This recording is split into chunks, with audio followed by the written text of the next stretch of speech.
or not, our lives revolve around work. Whether you're working or you've got a business, you're trading a literal giant chunk of your life in exchange for money. And then we use that money to buy food and live. Which is why you have to view every cent the government takes from you in taxes as them literally murdering a portion of you. A 1% tax in exchange for some safety, running water, roads, and firefighters, that's a worthwhile trade. A 4% tax, still a decent trade. But taking 25% of my paycheck, that means the government is literally taking away 19 years of your life. But at a 50% tax rate, the average American lives to 77. That means at 50%, they're robbing you of... Hey guys, I should have started this video with explaining what I'm doing here. I've been videotaping or recording other people's videos because it's legal, because it's lawful, because there's nothing wrong with it. And if I do something that's wrong, I guess obviously YouTube will let me know.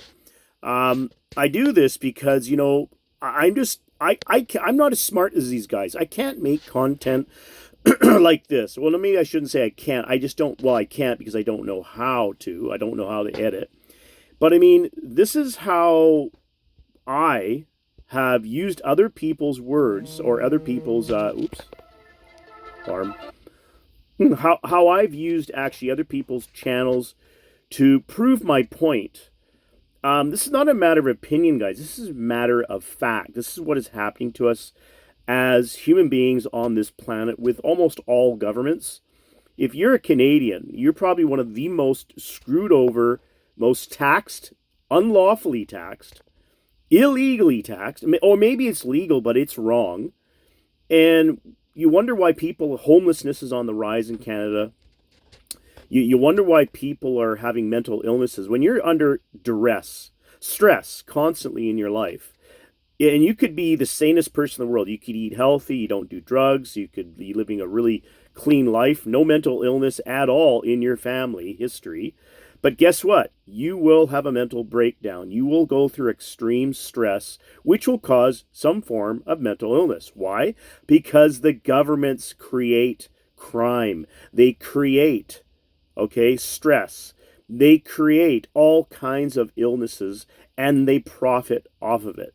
Our judicial system is an obvious fact of how evil these fake, I like to call them the fake superheroes of society. It's like, for example, here's an example. This is just what's the word I'm looking for? An illustration of a fake hero. Imagine a fireman, and, they're going to lay him off because, there's not enough work for him, and they don't need to hire any more firemen because there's just no fires going on. And so the fireman goes out and his buddies go out and start, starting, it's called arsonist, right? They go out and they start starting fires at night so nobody catches them. And then they get a phone call and now they have lots of work. Now, I'm not saying this happens. What I'm saying is this is just an example of what our judicial system does. It falsely accuses people. You literally have no right to defend yourself, even though it's your God-given right, and nobody has the right to take that away from you. No government, nobody does. But, amazing enough, our Canadian government and many other governments of the world violate our human rights, which are not given to us by any government, never has, never will be. This is this is natural law. This is literally your right to breathe, to eat, to defend yourself. And in this country, if you try to do that, you're charged with threatening people. You're charged with all kinds of crap that's just absolutely not true. If you discipline your children, if you decide to say, hey, I'm going to give you a spanking, son, for, hitting your sister, all of a sudden, now the family services will come and take away your kids because you're disciplining your children because supposedly you threatened your child. This is how insane our government is. And then they tax us to death. So I'm going to let you watch the rest of this, and you can tell me what you think if you want. But then again, I disable comments because I just, you can watch the original show if you want later on. All right, take care. Listen Nearly up. 4 decades of your life. But Jake, I'm not rich. I'm not getting taxed 25%, 50%. I only make $37,000 a year. I only pay like 7% federal income tax and a little bit more for state income tax. Well, I hate to break it to you, but when you add in all the other ways the government gets their grubby little hands on your money, sales tax, property tax, estate tax, capital gains tax, payroll tax, when Okay, you guys, account for I'm all gonna those, the turn median this the other person way in America is already around. paying around 23% in taxes. Oops, That's sorry. 17 years of your life spent I literally just want you slaving to see away for the this. government. If you Okay, I'm work gonna pull 8 this hours a back a day at bit. McDonald's or at an office or whatever, every day Sorry, guys, I'm kind of wrecking this by talking in between. But anyways, I usually make shorts. You know, I'm not talking about what you wear on your butt. These are little short films I usually videotape, but this is definitely not a short. This is called "Taxes Are Literally a Scam." Now, don't get me wrong. I'm all for paying taxes, especially when it helps the community, it helps society. But Jake Tran, I don't know who this guy is. I was just watching some YouTube and I came across his channel and I thought this is pretty cool. So I hope, Jake, you're okay with me reiterating or reposting or whatever they call this. I don't know what you call it. I guess reposting your video. But is that my finger in the way there? I don't know. Oh, my goodness. Oh. Anyways, sorry, guys. Yeah, so I just wanted you to see what I'm doing here.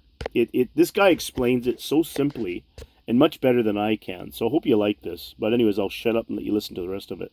Spend 2 of those hours working for no money. And if you manage to move up in life and make more money, well, they're just gonna punish you more for doing better. If you manage to start making $200,000 to $300,000 a year, well, they're gonna rob you of 20 to 30 years of your life. If you manage to start making $300,000 to $500,000 a year in a high tax state, well, they're gonna steal around 34 years of your life. And if you get to $500,000 or $1 million a year, well, then the government is murdering half of you. 50% of your lifeblood, of your efforts, of the good you could have done with that money is poof, gone. Now, it would be one thing if the US government was like the Swiss government, where the Swiss do get taxed a lot, like 25 to 35% from the median person, but you know their society actually looks like the closest thing to a utopia I've ever seen, where almost everything is pristine and safe. If our taxes were being spent like that, I could potentially be down for that. But the US is just not like that, is it? Here, the average American gets taxed almost the same amount, 23%. And for what? Running out of water to put out the fires in California? Tents for the homeless that cost $30,000?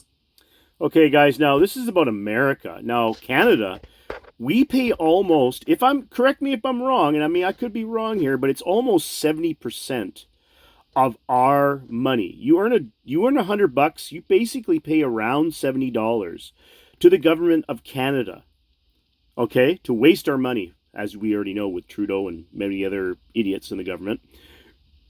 In America, it's around 40 to 50%. It's literally, oh my God, man, I'd rather be an American any day. I mean, they are taxed pretty much close to half. Like, oh my God, and this guy's complaining about America. Like, my goodness, are there countries that are screwing us over? This guy, oh my God, this is exactly what I've been telling people for years. This is like one of the best videos I've ever seen when it comes to taxes. This is great. All right, I'll shut up again.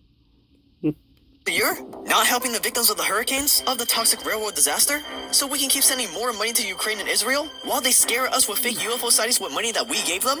While 107,000 people die a year from fentanyl, which is the equivalent of 35 9/11s? Really? That's what we're paying for? Because we're definitely not paying for good roads, safe streets, and well-funded firefighters like people say taxes are for. No, you're paying $25,000 for a drag show seminar for Venezuelan migrants in Ecuador. You're paying $2.3 million to study whether cats prefer Zoom calls over FaceTime. Or $6.9 million for studying smart toilets that recognize your anal print. Or $1.8 million for a study on the psychological effects of losing at rock, paper, scissors. And many, many, many, many more absurd examples that are now coming out.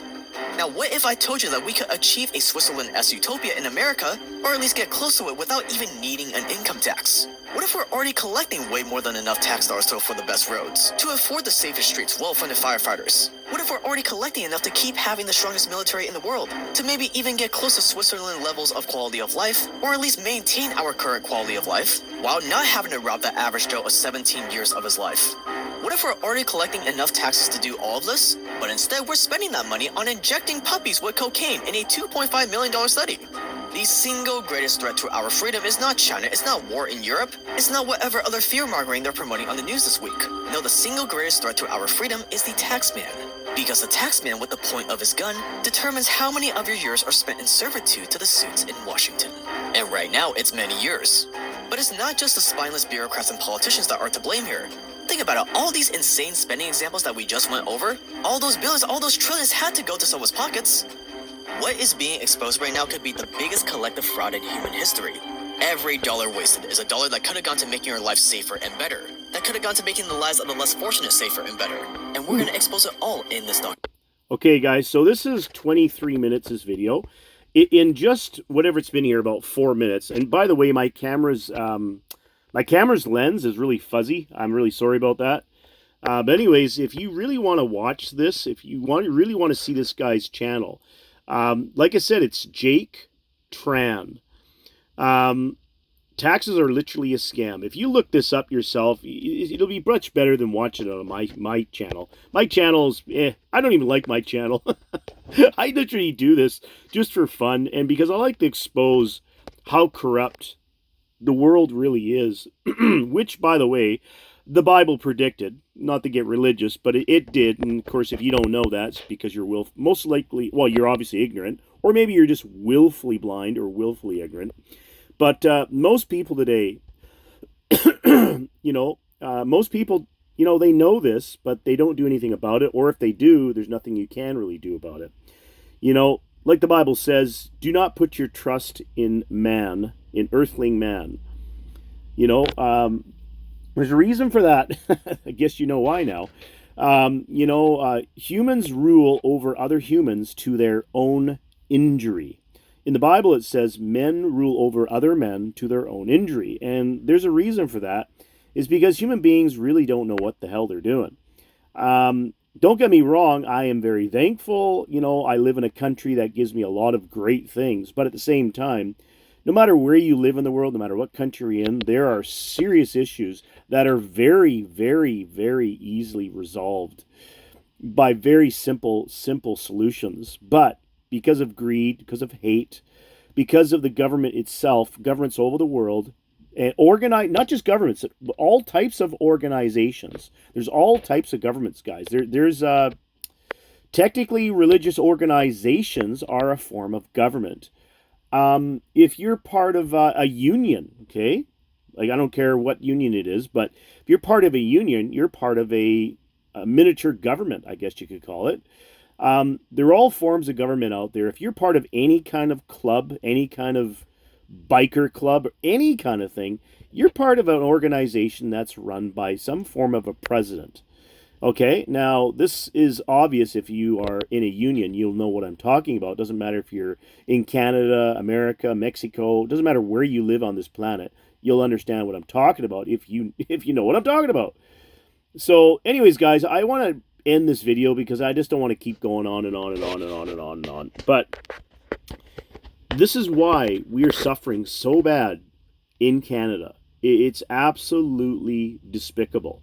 It's absolutely wrong. It violates our human rights. It violates natural law. It violates the Charter of Rights. It violates the Constitution. It violates so many things. But you know what? The Common House, or the House of Commons, they'll come up with a C something or other, whatever they want to call it. They'll come up with some new law and they'll come up with some legal law, whatever, and try to make it lawful so that they can either tax us more to death or violate our human rights, our free speech. I'm all against hate speech, everybody. I really am. I hate it. But at the same time, it's your right to free speech. And if you say you hate something, you have the right to say that. How else are we going to solve our problems unless we can have an open discussion where people actually have an actual conversation? And if you don't like something, if you hate something, you should be allowed to express that. Okay? Now, honestly, hate speech should, in my opinion, should be legal because a lot of people hate things that are wrong and supposedly they're charged or can be charged with hate speech for saying they hate a certain lifestyle. Especially if that lifestyle destroys families, destroys children, and absolutely kills people. It's an absolutely insane world. You go back 20, 30, actually more like 50 years ago, most of the laws today would be actually against the law. These laws they didn't exist. They've legalized criminal activity. They've decriminalized criminal activity. They have literally destroyed the morality of humans, right? They've destroyed the difference between right and wrong. Nobody seems to know the difference anymore, which is absolutely absurd. I mean, if I was to go into a math class and go to university and study math, and all of a sudden they change the meaning or the equation that 1 plus 1 equals 2 to 3 or 4 or 5 or whatever you want it to be, and if you could identify as whatever you wanted to be, like this is insanity. Anyways, guys, enough of me. Hope you enjoy your day. And yeah, hopefully this wakes you up to the reality of what's going on in this world. It's truly, truly sad. But anyways, guys, the good news, the really, really good news, I want to leave you with this, is that this is not going to go on for very much longer. The world is going to change, and it's going to change for the better. And no matter if you believe in God or not, you will eventually, no matter if you like to or not. You eventually will find out, you know, when, well, put it nicely, when Armageddon comes, this world's going to change, and it will change for the better. But unless you open your eyes and sincerely search for the truth, and you humble yourself, right, then I guess you'll just stay with the rest of the willfully blind people on this earth. But if you want to know the truth, guys, well, you'll find it. You just got to be humble, honest with yourself, and you got to stand up to the tyranny of this world. Anyways, take care from the bear. Bye for now.